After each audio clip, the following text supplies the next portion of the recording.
Hello dear friends, this is part 3 of chapter number 1, book 2, class 12th political science. Last video में हमने पढ़ा है about the process of partition and the consequences of partition.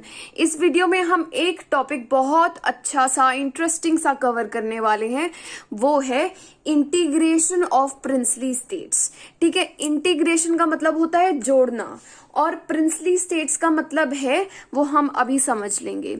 देखिए, जो हमारा British India था, मतलब जब इंडिया के ऊपर ब्रिटिशर्स का रूल था, तब क्या था, पूरा जो भारत है हमारा, मतलब पाकिस्तान और आज का भारत जो है, उसे जोड़कर जो ब्रिटिश इंडिया बनता था, वो दो टाइप की जगहें होती थी वहां पर। एक जगह होती थी प्रोविंसेस, दूसरी होती थी प्रिंसली स्टेट्स।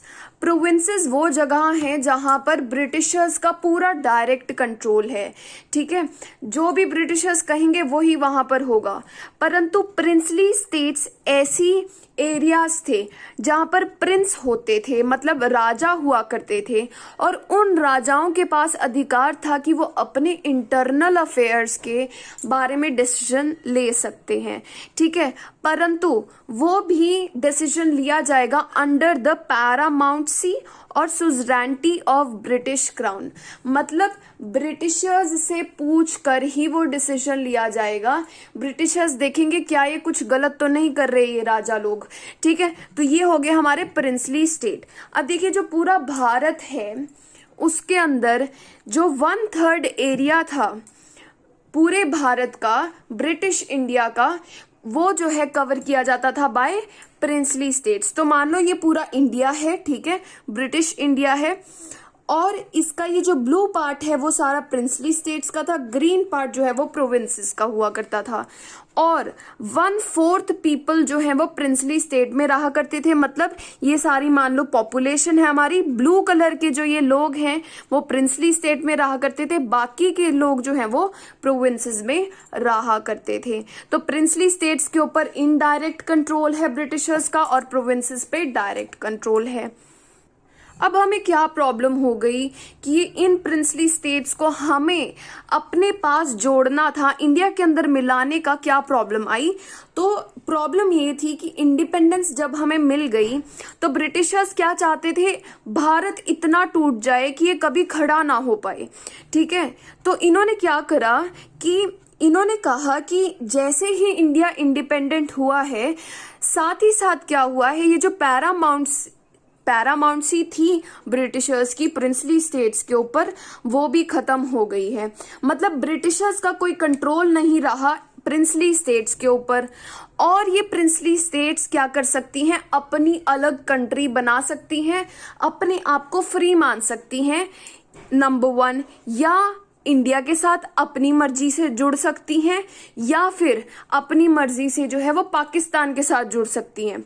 तो अब ये ऐसे नहीं था, ये पूरे इंडिया के अंदर कहीं कहीं पर थी। ठीक है, बहुत ज्यादा स्कैटर्ड थी। इसका मतलब कि जो 565 प्रिंसली स्टेट्स हुआ करती थी वो इंडिया या पाकिस्तान को ज्वाइन करने के लिए फ्री थी।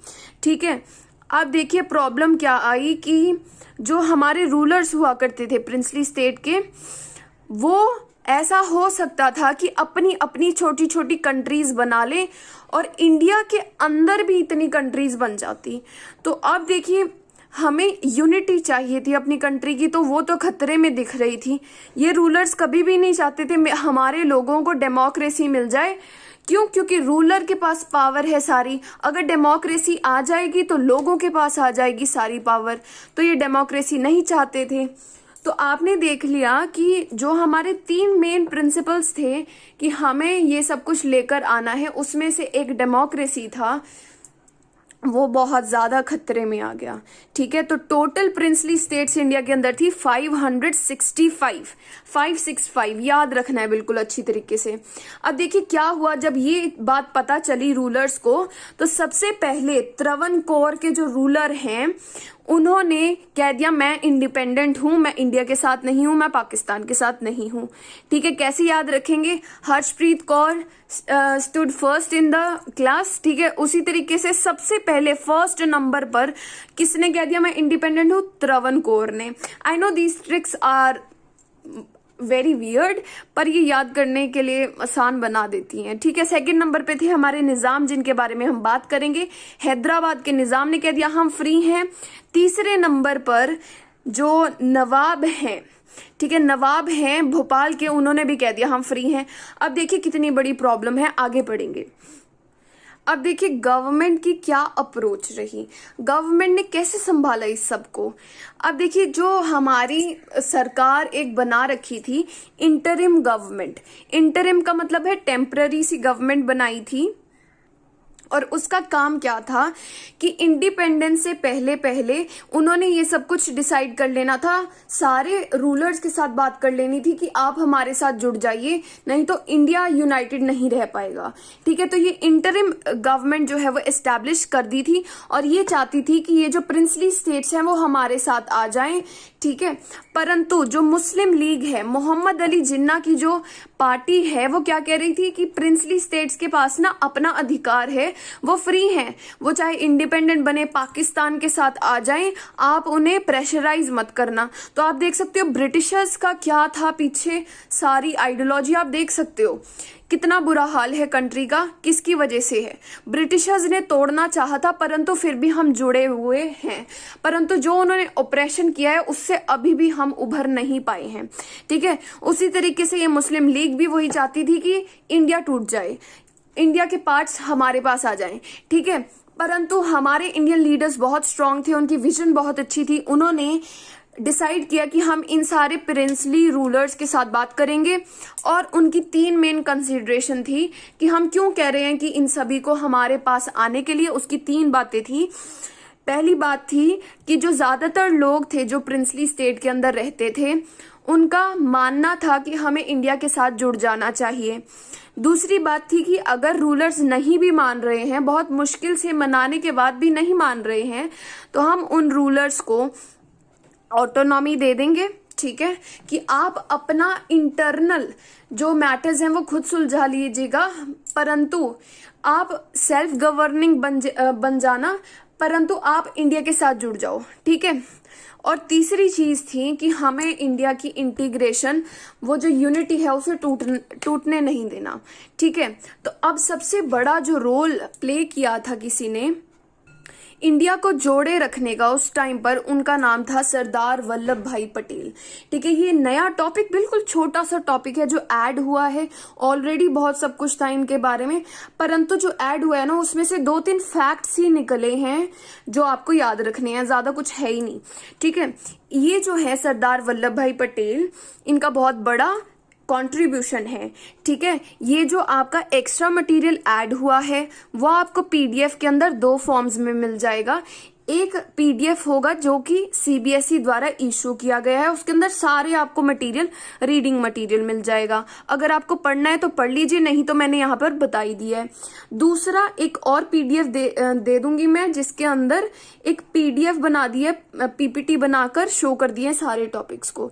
ठीक है, जो आपको अच्छा लगे आप उससे पढ़ लेना, नहीं तो हम यहाँ पर पढ़ ही रहे हैं। ठीक है, आप देखिए जो सरदार पटेल हैं वो इंडिपेंडेंट इंडिया के सबसे पहले होम मिनिस्टर थे और सबसे पहले डेप्यूटी प्राइम मिनिस्टर थे। पहला फैक्ट इनके बारे में। दूसरी बात है, इन्हें बोला जाता है iron man of India. Iron जितना मजबूत होता है उतना ही मजबूत इन्होंने भारत को बना दिया था, प्रिंसली स्टेट्स को मनाकर कि इंडिया के साथ जुड़ जाओ। उसके बाद इन्हें बोला जाता है एनसीआर। एनसीआर की फुल फॉर्म है एन फॉर नेशनलिस्ट, मतलब ये हमारे नेशन के प्रति बहुत ज्यादा लॉयल थे। कैटलिस्ट मतलब कि कैटलिस्ट आपने साइंस में पढ़ा होगा कि ऐसी चीज जो कि किसी प्रोसेस को जल्दी करा दे, तो इन्होंने हमारी इंटीग्रेशन को बहुत स्मूथली अच्छी तरीके से करा दिया, तो ये कैटलिस्ट माने जाते हैं। उसके बाद इन्हें बोला जाता है आर फॉर रियलिस्ट, मतलब कि ये किसी भी प्रॉब्लम का प्रैक्टिकल सोल्यूशन निकालते हैं, तो ये एक रियलिस्ट लीडर भी हैं, तो इन्हें एनसीआर लीडर बोला जाता है, मतलब नेशनलिस्ट, कैटलिस्ट एंड रियलिस्ट माना जाता है।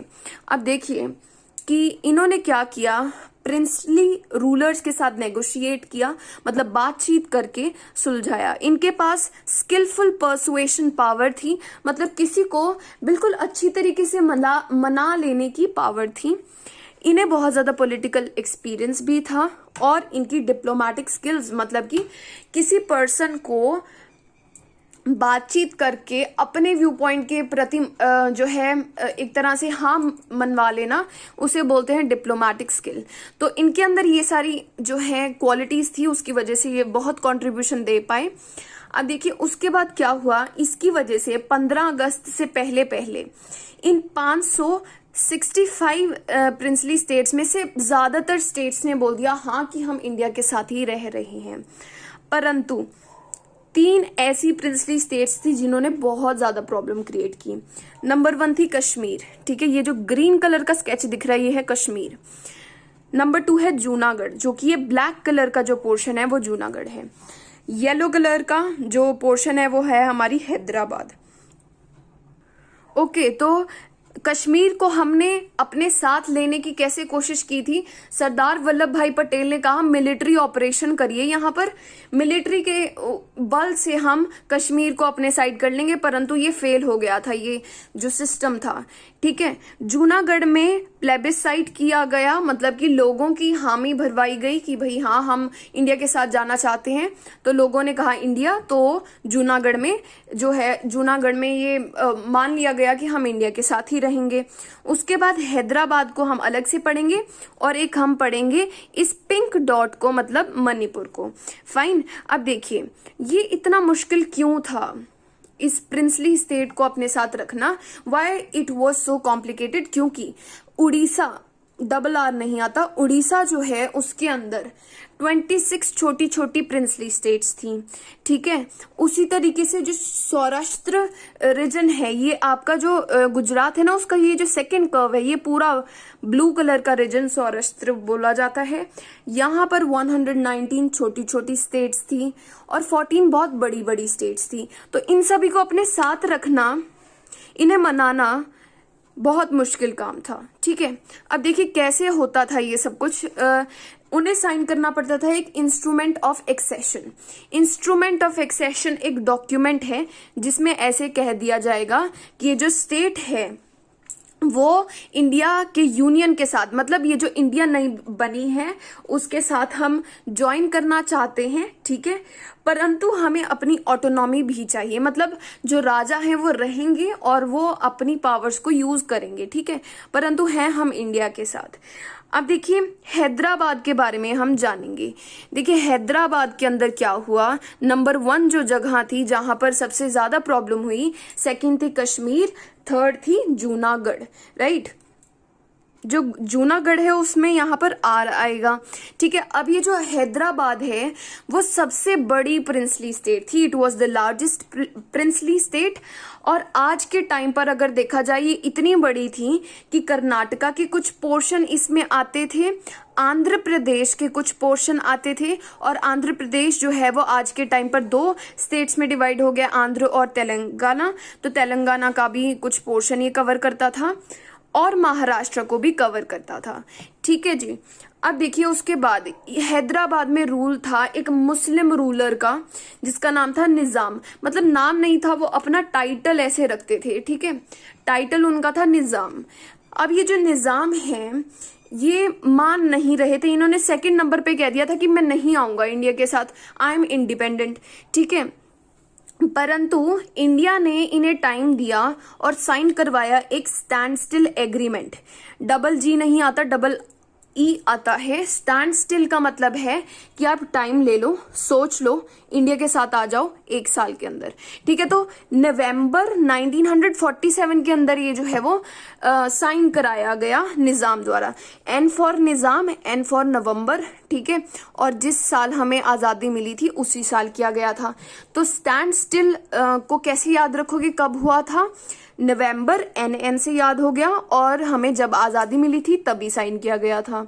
अब ये स्टैंड स्टिल एग्रीमेंट साइन कर लिया गया और इंडिया की जो सरकार है वो निजाम के साथ ऐसे बहुत सारी नेगोशिएशन करना उन्होंने शुरू कर दिया, बातचीत करना। अब क्या हुआ, निजाम बहुत ज्यादा ही खराब रूलर था, ठीक है, इसका इतना ऑपरेशन था, लोग इतने परेशान थे कि पीजेंट्री जो थी तेलंगाना रीजन की, मतलब कि जो वर्कर्स वगैरह थे वो बहुत परेशान थे, तो इन्होंने इसके अगेंस्ट जो है वो ऐसे ऑपरेशन के अगेंस्ट जो है इन्होंने अपनी आवाज खड़ी करनी शुरू कर दी। तो इस मूवमेंट को दबाने के लिए इन्होंने बहुत बुरे स्टेप लिए। ये जो मूवमेंट हो रही थी इसके सपोर्ट में जो कम्युनिस्ट पार्टी थी हैदराबाद की और हैदराबाद की जो कांग्रेस थी, इन दोनों ने इस मूवमेंट को बहुत ज्यादा सपोर्ट भी किया था। तो अब निजाम ने अपनी पैरामिलिट्री फोर्स को, मतलब अर्ध सैनिक फोर्स को कहा, जिसे राजाकर्स बोला जाता था, राजाकर्स को कहा कि तुम इन्हें रुकवाओ। अब ये जो राजाकर्स थे वो मुस्लिम को सपोर्ट करने वाले थे क्योंकि निजाम भी मुस्लिम्स को सपोर्ट करता था। अब इन राजाकर्स ने वो बुरी हालत की इन सारे प्रोटेस्टर्स की कि जितने भी नॉन मुस्लिम लोग हुआ करते थे हैदराबाद में उन्हें मार दिया जाना, ठीक है, रेप वगैरह सब कुछ हो रहा था, बहुत बुरा हो रहा था। अब देखिए ये बात हम याद करेंगे कि इस चीज को बंद करने के लिए इंडिया की सरकार ने सितंबर 1948 के अंदर यहां पर अपनी आर्मी भेज दी। अब कैसे याद करोगे कि सितंबर में भेजी थी और 1948 के अंदर भेजी थी? राजाकार्स ने सब कुछ बुरा किया। आर के बाद क्या आता है? एस से कौन सा महीना होता है? सितंबर, ठीक है। और 1947 के बाद आता है 1948। हो गया याद, ठीक है। तो इसके बाद क्या हुआ? आर्मी आ गई और थोड़े दिन लड़ाई हुई और निजाम को सरेंडर करना पड़ा। इसकी वजह से हैदराबाद हमारे साथ मिल गया। तो ये हैदराबाद जो है हमारे साथ आ गया है। अगली जो स्टेट है वो है हमारी मणिपुर, ठीक है। मणिपुर जो है उसमें राजा हुआ करते थे बोध चंद्र सिंह, ठीक है। बोध चंद्र सिंह जो हैं वो यहाँ पर हुआ करते थे और इंडिपेंडेंस मिलने के कुछ दिन पहले ही इन्होंने इंस्ट्रूमेंट ऑफ एक्सेशन साइन कर लिया था कि हम आपके साथ रह रहे हैं इंडिया, और परंतु हमें अपनी ऑटोनॉमी चाहिए, ठीक है। हमें अपने सेल्फ गवर्नमेंट चाहिए, हम खुद देखेंगे अपने मणिपुर को, ठीक है। अब क्या हुआ कि लोग जो हैं परेशान हो जाते हैं किंग से, क्यों एक ही पर्सन की बात माननी बहुत आसान नहीं है।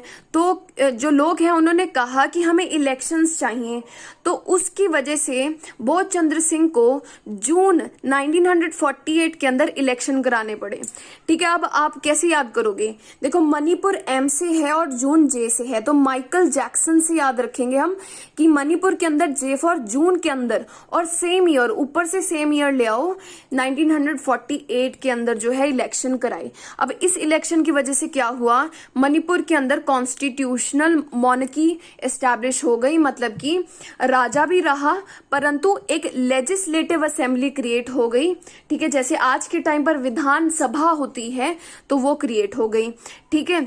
ये इलेक्शन जो हुए थे वो हुए थे on the basis of universal adult franchise, मतलब कि सारे लोग जो 21 ईयर्स के ऊपर, उस टाइम पर 21 ईयर्स होते थे, तो 21 ईयर्स से ऊपर हैं, चाहे मेल चाहे फीमेल, वो वोट करेंगे, ठीक है।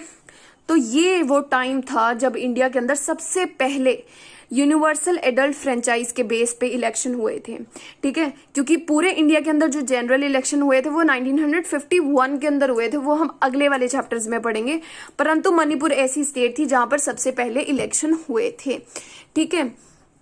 अब देखिए हमारी लेजिस्लेटिव असेंबली बन गई है, विधानसभा बन गई है, तो इसमें कई ऐसे लोग थे जो कहते थे कि हमें राजा को हटा के हम डेमोक्रेटिकली जो है मणिपुर इंडिया का पार्ट बन जाए, परंतु कहीं ये वो कौन लोग थे जो कह रहे थे? वो थे कांग्रेस वाले, ठीक है, मणिपुर के कांग्रेस वाले, परंतु कहीं और भी पार्टीज थी जो कि कह रहे थे नहीं बनना। अब क्या हुआ कि सितंबर 1949, देखो अब जैक्सन याद किया था, माइकल जैक्सन, एस फॉर सितंबर, अगला ईयर ले आओ 1949, ठीक है। 1949 सितंबर के अंदर इंडिया की सरकार ने मणिपुर के राजा को बहुत ज्यादा सप्रेस किया कि तुम साइन करो, साइन करो, ठीक है। एक तो था कि वो आ तो गए थे हमारे साथ, परंतु उन्होंने ऑटोनॉमी अपनी ले रखी थी, ठीक है। परंतु मर्जर एग्रीमेंट के बाद क्या होता है कि जो राजा है उसके पास पावर नहीं रहेगी, जैसे दूसरी स्टेट्स चल रही हैं वैसे ही मणिपुर को भी चलना पड़ेगा, राजा जो है वो हट जाएगा। तो मर्जर एग्रीमेंट जो है वो सितंबर 1949 के अंदर साइन कर दिया गया। इसकी वजह से बहुत लोग परेशान थे, कि भाई आपने लेजिस्लेटिव असेंबली से बिना पूछे हमारे राजा को धमका करके जो है वो मर्जर एग्रीमेंट साइन करा लिया। बहुत बुरी बात है, आज भी लोग जो है इस बारे में बात करते हैं। ठीक है, so this was it, thank you so much. आपको नोट्स का जो लिंक है डाउनलोड करने का वो मिल जाएगा डिस्क्रिप्शन में। Please it's a request to all of you, आप अपने सभी फ्रेंड्स के साथ मेरी वीडियोस प्लीज शेयर कर दीजिए, that will be the biggest favour. Thank you so much, bye, take care.